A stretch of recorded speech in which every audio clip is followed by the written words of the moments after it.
Hi, hello, and welcome to your favorite Average Good podcast. Call it what you want. I'm Jimmy Conrad alongside Tony Meola, Check Chase and Chuck, Charlie Davies, birthday boy over here, and Marcelo Balboa. And we are just, well, we're a little disappointed that the U.S.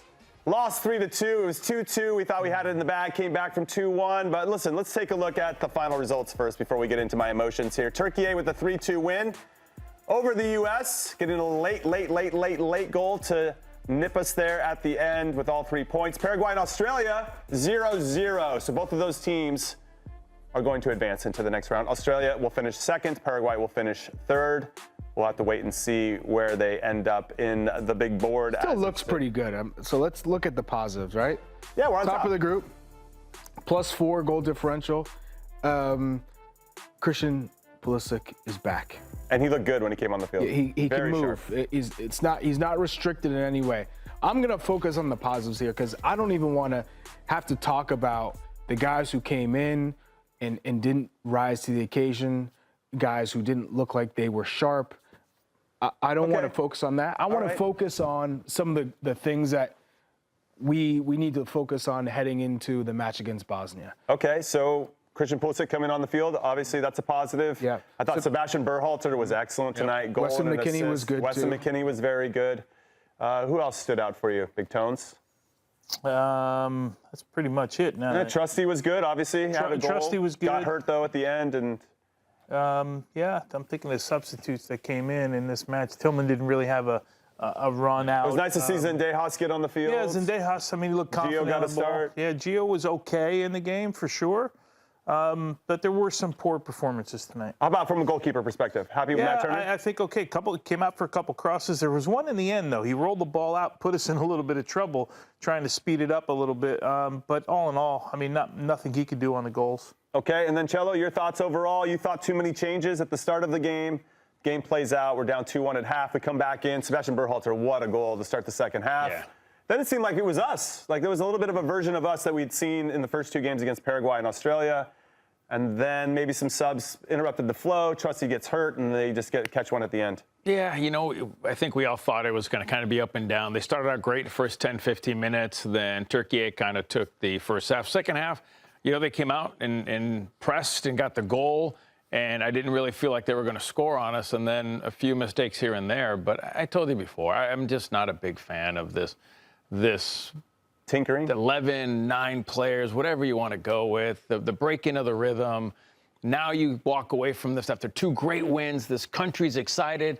Now people are thinking, why did we do this? Why did we lost 3-2? We lost that momentum. So listen, I get why you did it, and you're going to right. You guys said it before.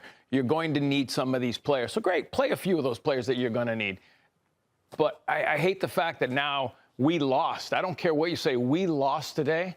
And it takes away a little bit of what they did in those first 2 games. Yeah, it's hard to argue otherwise. Chuck, was there anybody in today's game that you thought warranted potentially starting for us in the round of 32 game against Bosnia? No, I'm not changing a thing.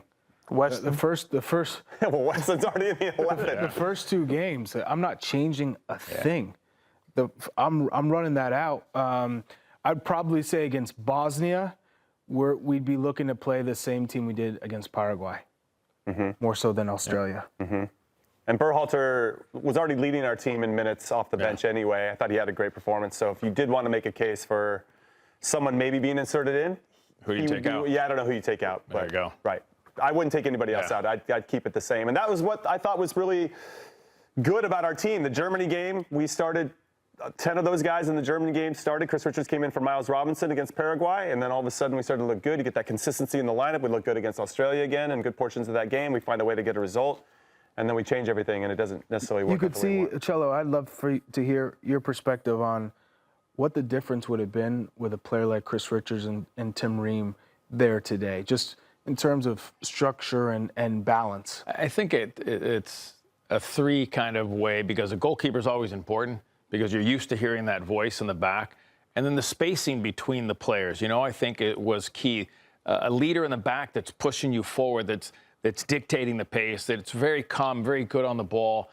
And when you got a guy like that, to me, Richards is the key to that defense. And when he was hurt, we were like, oh, is he going to make it back? He made it back.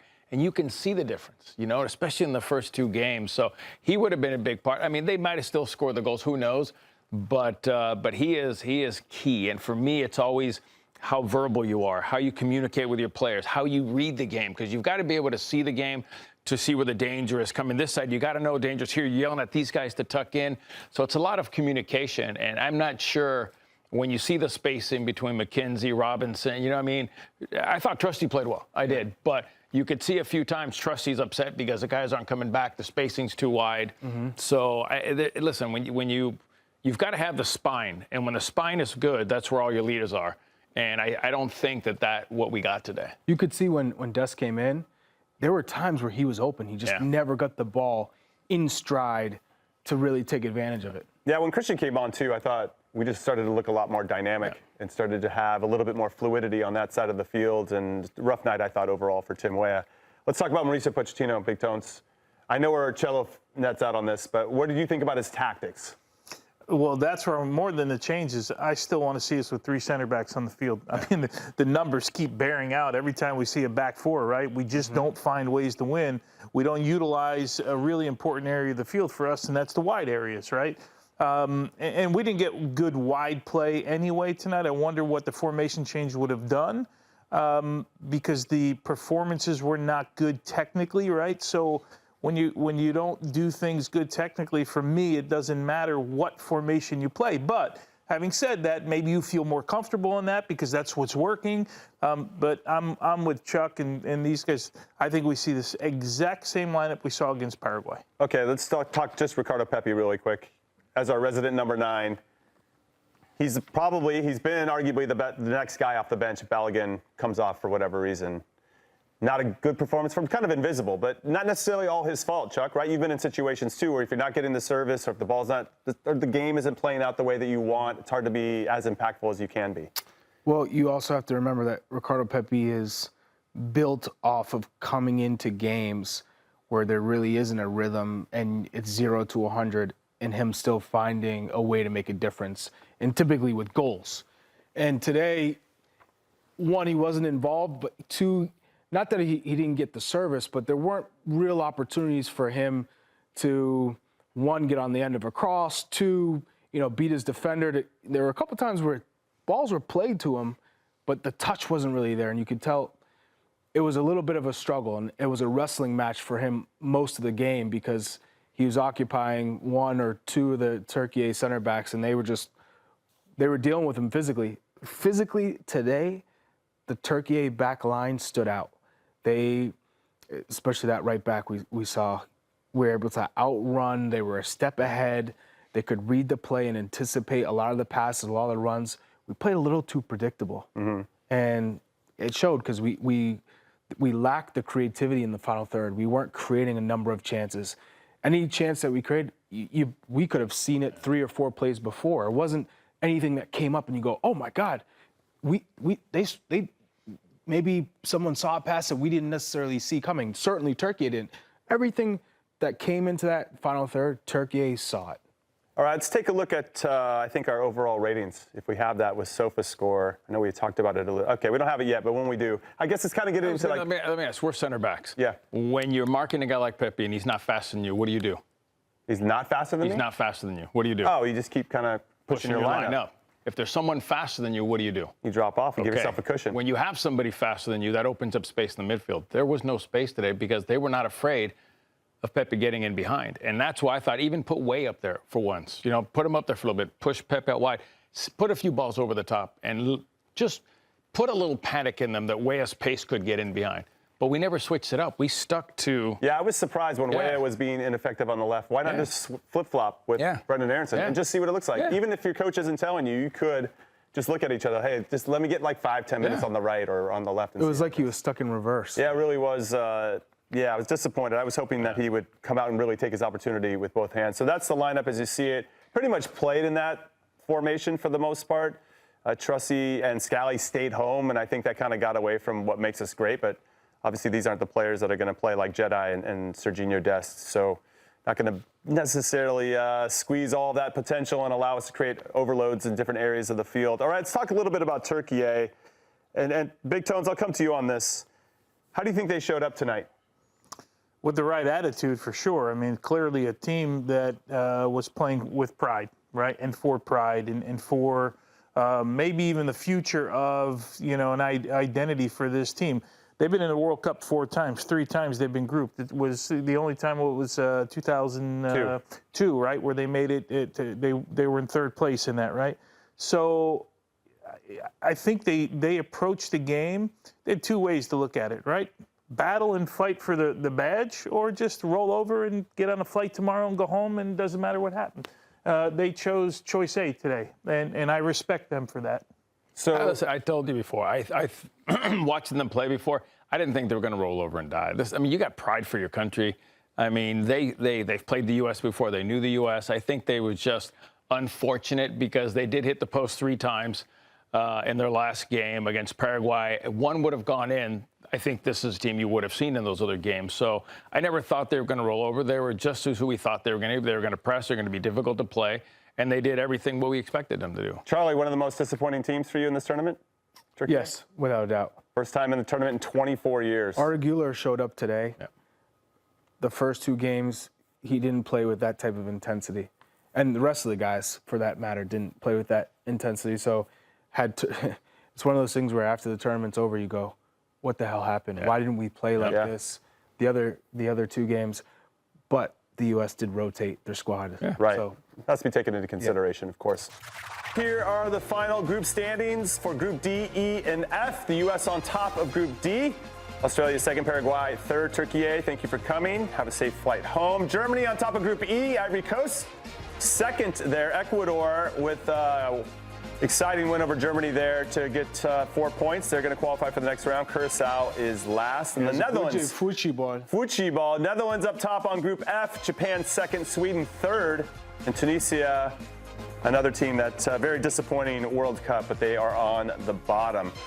All right, welcome back into the show. It's Jimmy alongside Tony, Cello, and Chase and Chuck. And we're here with Nico Cantor, who's on his coast-to-coast trip. He's coming from Kansas City all the way to Miami now. Yes. Nico, great to see you. You look well-rested. I am always well rested. You guys should see the bunks are actually pretty comfortable. Well, looking forward to heading to Miami. A little bit disappointed with the USMNT result from just a couple of moments ago, but we move on. So all's good. So I know we don't want to harp on this match, but what stood out to you when watching this game? Yeah, I think we shouldn't harp on it. I don't know. Like, there's a couple of good moments. Like, I'm happy for Austin Trusty.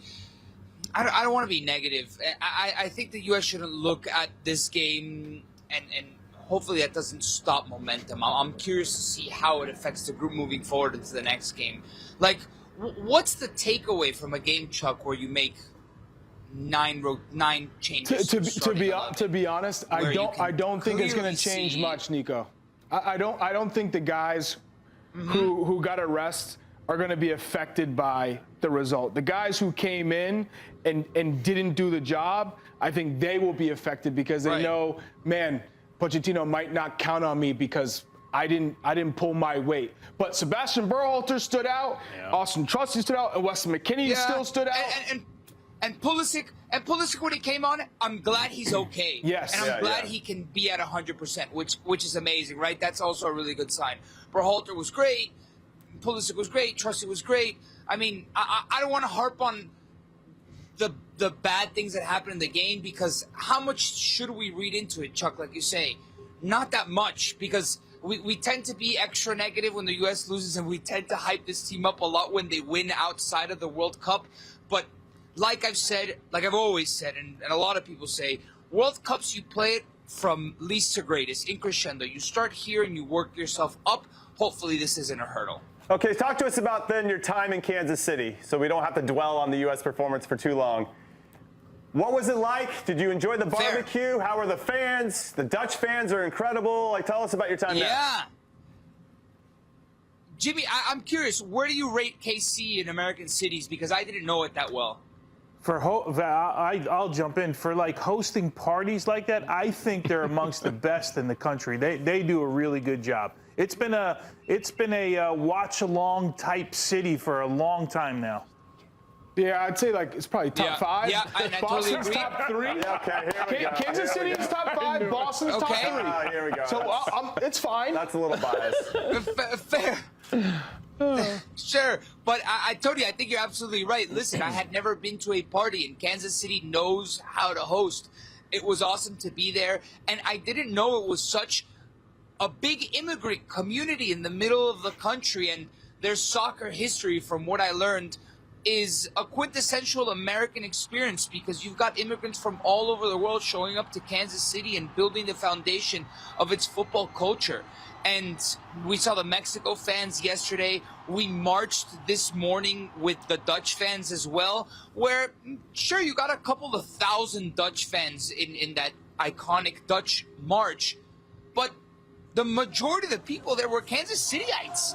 Like, they joined in on the fun, and they knew how to make everybody feel welcome. And that was kind of my takeaway, Jimmy, and Tony, you guys might attest to this because you lived there so long. I feel like Europeans and foreigners mostly are being fed negative press about the U.S., right? And rightfully so. I think there's a lot of things that are going wrong at the moment. Yes, but the perception is completely wrong, Nico.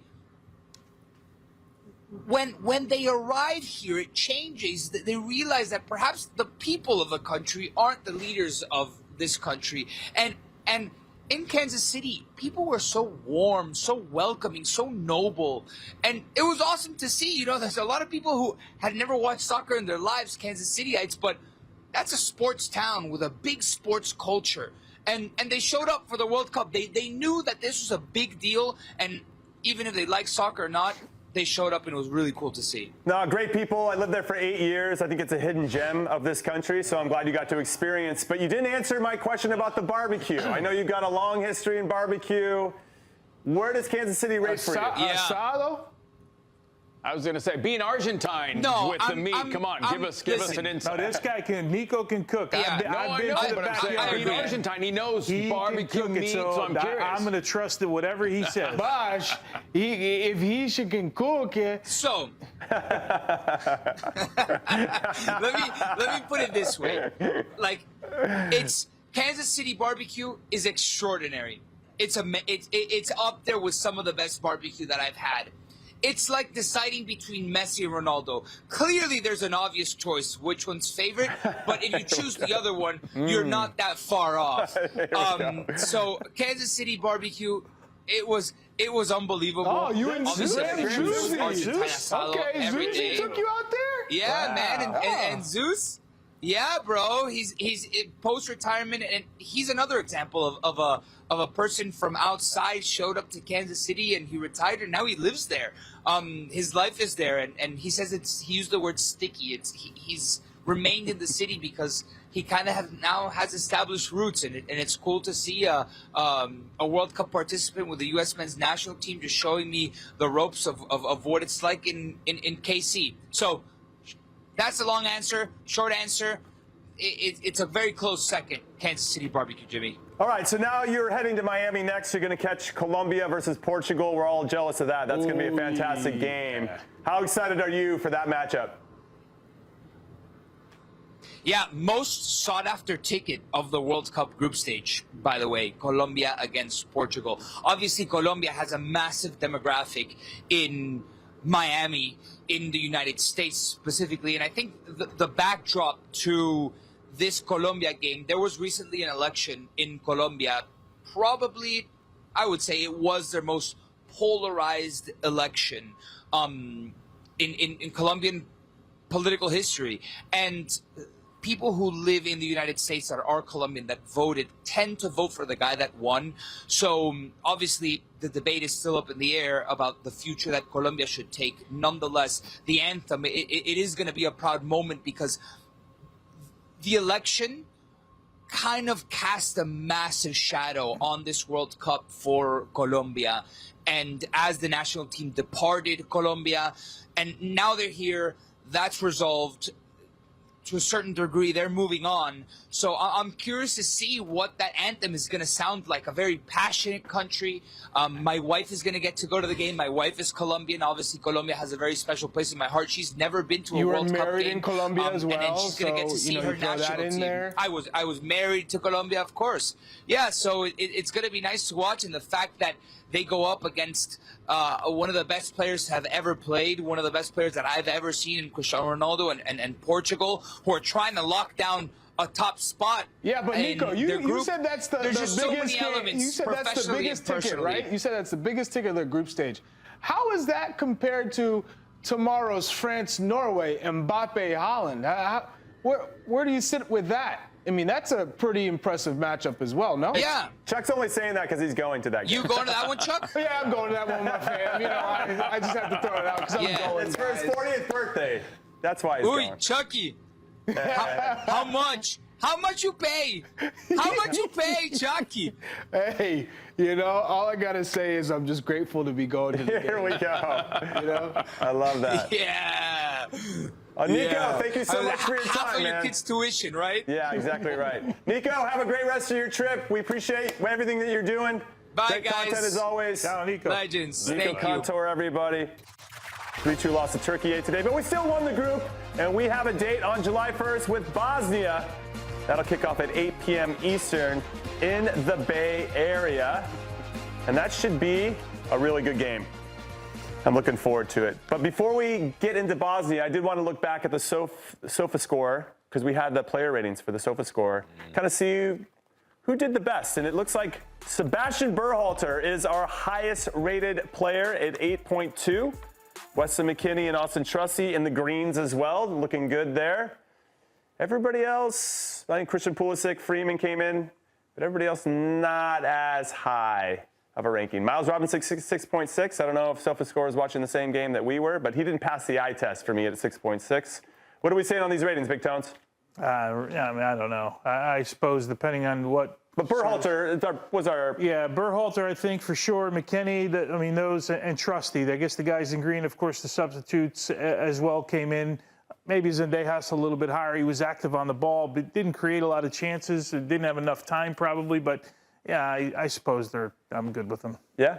How about you guys? Yeah, no problem? I don't see. I mean, Berhalter deserves the 8.2. Probably player of the game. Yeah, this nets out pretty much what I thought.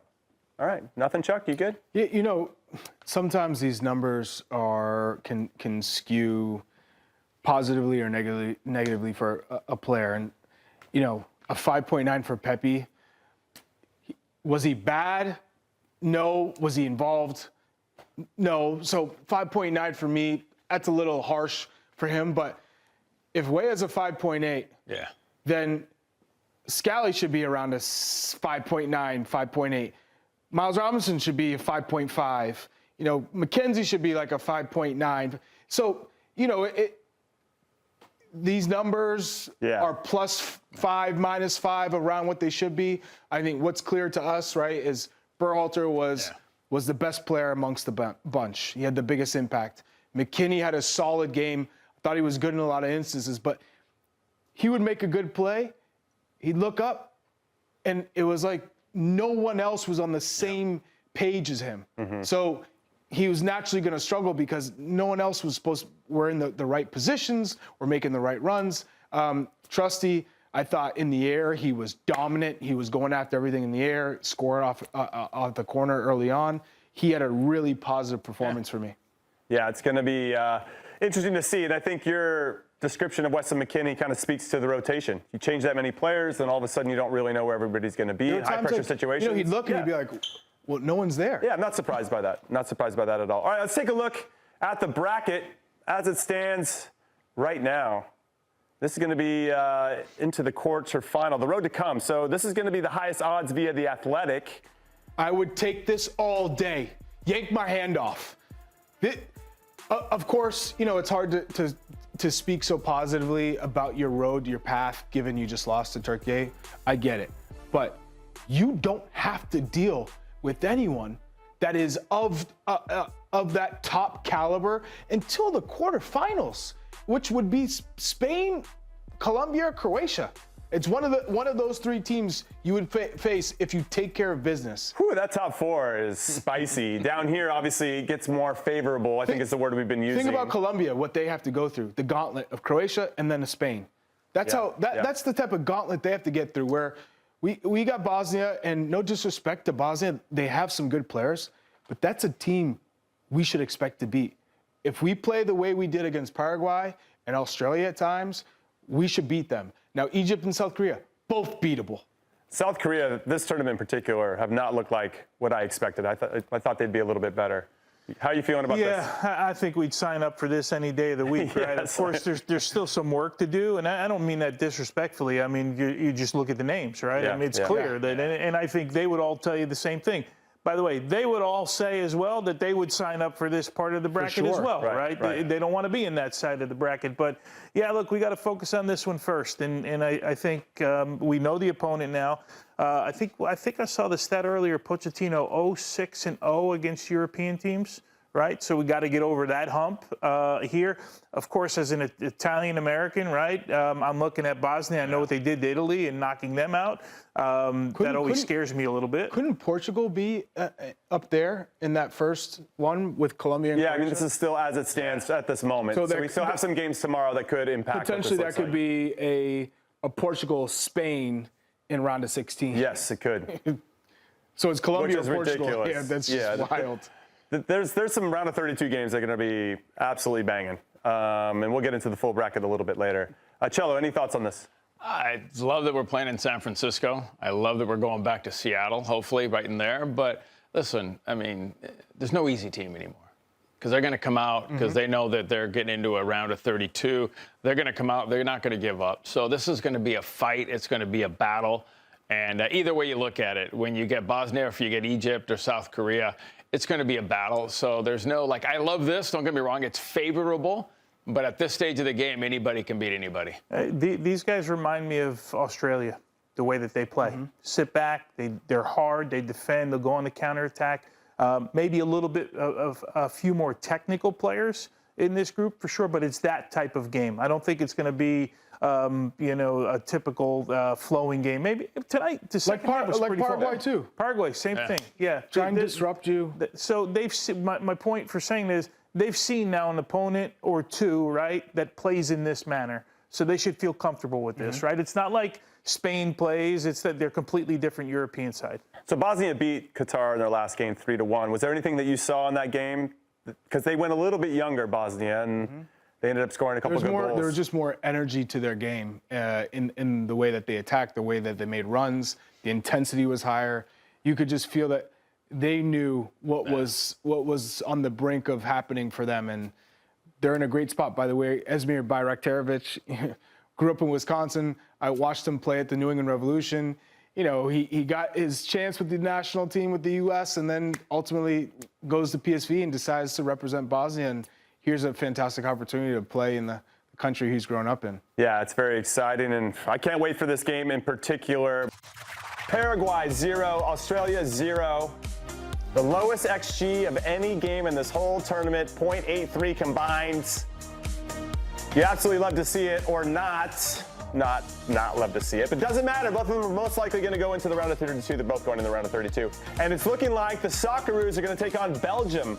They have a 60% chance of making that happen. They'll play maybe Iran, 17% chance of that, and Egypt, 16% chance. This is all via The Athletic. We appreciate their hard-hitting stats here. Australia, Belgium. This Belgium team, we could argue, Chuck, I'll come to you. I already see your face here. Maybe one of the best teams or most talented teams that are still underwhelming. It seems like every World Cup or every major competition, they just don't live up to their billing. Belgium is mid right now. You know what I'll say? These guys don't know what that word means, dude. You gotta catch them up on the slang. I feel like we gotta cut that clip up and put it on social media somehow. I don't know. I'm helping them right now. No, but when you watch this game between Australia and Paraguay, it was literally like Sweden and Japan. Both teams know a draw, and they both go through. They weren't going to expose themselves. They weren't going to stretch themselves. They were going to play safe.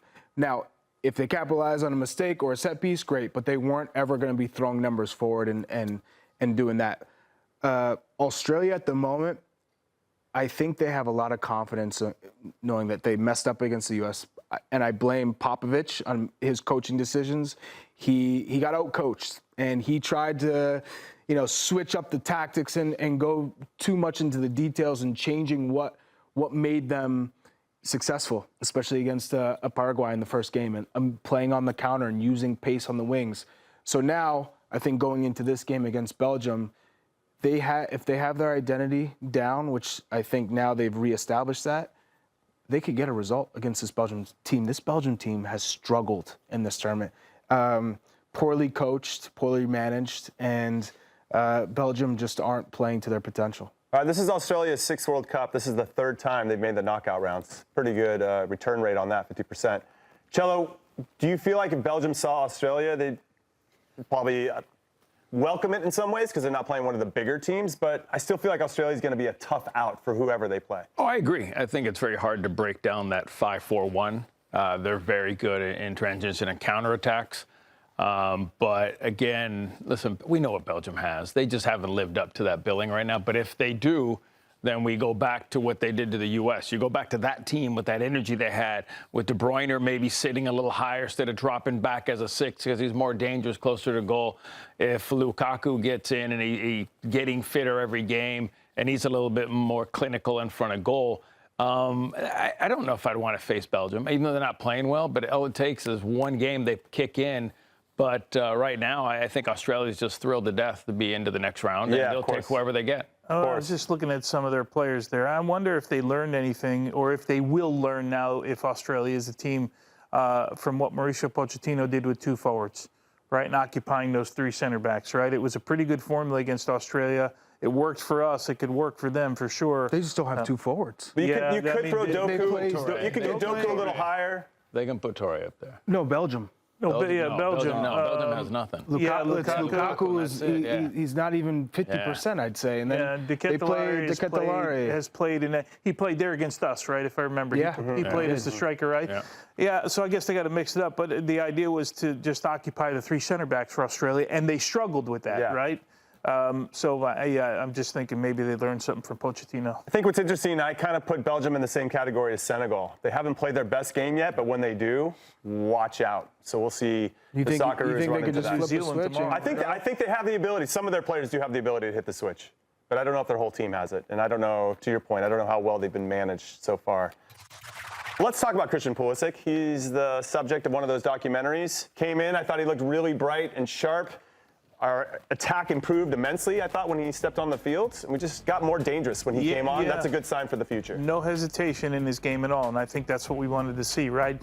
We talked about getting him a few minutes. He got 32, right, tonight, and as you see, and I thought they were really, really effective, and that just leads me to believe that he'll feel much better against Bosnia starting, and he won't have to worry about, getting a rhythm, working his way into a game. He came right in again. And made a bit of a difference. So that's probably the most promising sign tonight of all things. Right. And so how do we build off of having him on the field? What do you take away from that, I guess, from Christian Pulisic's perspective? Well, listen, I think he took away, he got hit, he got knocked down, he got up, he got feisty. So a guy who wants to be on the field. And when you put the surrounding cast around him, the Weston McKennies, the Tillmans, you name it, this is what we need. If you're going to get far in a tournament, you need to have your star players. You need them 100%. Can he change the game? Yes, he can. He did it against Paraguay, splitting 2 guys, getting in behind. This is a guy that can create things, and he's just not a goal scorer. He's going to get fouled a lot. He's going to create corner kicks. He's going to create free kicks. And I think just the confidence for him. It's confidence of getting in there today. The calf felt great. He can play and got another week of good, solid training. So by the time we get to Bosnia on July 1st, I think that that group will be hungry and ready to go. Yeah, how key is he for us to make a deep run, Chuck? Knowing that Jedi's running off around him, he can connect with Balogun in front, he can combine with Tillman and McKennie, like Cello said. I'm excited about our attack in ways that I haven't been in a long time. It's such a relief to see him on the pitch and being able to accelerate, decelerate, cut. No issues, no hitch in his step. He looked confident. and he caused problems in just the 32 minutes he played today. So I'm hyped because when he is healthy and fit, he is a difference maker for us. As long as he doesn't put everything on his own shoulders and think he has to make the game and do everything, which I think these first 2 games on World Cup proved they don't need him to be that, and that everyone stepped up. So now he's more of an asset as opposed to being the facilitator and the deliverer and trying to do everything in between. Just let him do his thing. Now he's just part of the whole system. And that allows Balogun to do what he does best as a finisher, Tillman and McKennie, and then Adams in the middle. So I'm excited because with Christian healthy, this team is going to be capable to make a real deep run and a convincing run, and one that's similar to what you guys did in '94, which is galvanize the country and push our sport to the next stratosphere. I love that. All right, quick final thoughts from all of us. I'll go first. I'm actually, as I've sat with it a little bit, I'm okay with the loss because we beat Senegal in one of the warm-up games, then we lost to Germany. And I thought in that loss to Germany, you have to look at the game a little bit different when you lose. You have to maybe nitpick a little bit. Hey, this could be better. The details become really important. And I feel like we could probably do the same here. I know it's a different cast of characters, but the messaging, how we want to move in different ways, could be important. That's me really leaning into the silver lining here. Big Tones, final thoughts from you. Yeah, I am at the same silver lining, I guess. I'm okay. I mean, I hate losing, right? Of course. But if you're going to talk about going deep, are we going to win 6 games in a row? Like somewhere along the way, I'd rather have it here. No right? question. Than have Just it like down the Argentina road. did. They'd rather have it against Saudi Arabia in the first game. But there's some positive signs from tonight. The guys battled. They did all that stuff. They fought. They did, they played till the end. They played a team that was hungry as well. I think that's good, right? You didn't play a team because they could have rolled over, as we said. Türkiye didn't do that. So I'm okay with tonight. Certainly do a couple things need to be better for sure. But I don't think in any way, shape, or form it's going to hinder what happens. The only concern may be Austin Trusty was a little bit banged up. I thought he played really well, and he seemed tonight to be one of those guys we could trust moving forward. Great point. So we'll see how that sort of plays out here over, what do we have, 5 days rest, we said, right? 5 days rest, Yep. All right, Cello, final real thoughts. quick one, you need a new outfit because the U.S. lost. So we got to get rid of that. You said it yourself. We're going to wear the same outfit. You're going to wear the same outfit until we lose. Did he not? Yeah, Bennett. So there you go. I'll say this. I'm not okay losing, but I understand what he did today. I think it helped players like Sebastian. I thought it was fantastic what he did today. I think it also helped Trusty. He had a very good game besides that. Listen, no one likes to lose, but I think you're going to learn from this. You learn more from losing than you do winning sometimes, so I think they're going to learn a lot. I think they learned that some of these players you can't trust or you will not put on the field anymore, and we won't see them the rest of the tournament. And you've got a group of probably 16, 17 players that you know that you can rely on. They're going to walk in and keep the level of what it was before. All right, Chuck, bring us home, birthday boy. On to Bosnia. Let's get that team that we know will step out there and do the business because, again, looking at this game, sure, you want the character in the fight, but the way they're set up is not conducive to how we play in general with wingbacks and width and creating more space for our guys underneath when you have a Destina, Anthony Robinson, creating those widths and those mismatches because that's when you spread teams this way to create those pockets that we've been playing through. So it's a learning experience. And on to Bosnia, baby. You move on from. Yeah, I love it. All right, we're going to end on a silver lining. Thank you so much for hanging out with us. Very special call, What You Want. We'll see you for the next game. I cannot wait. It's going to be amazing. See you soon.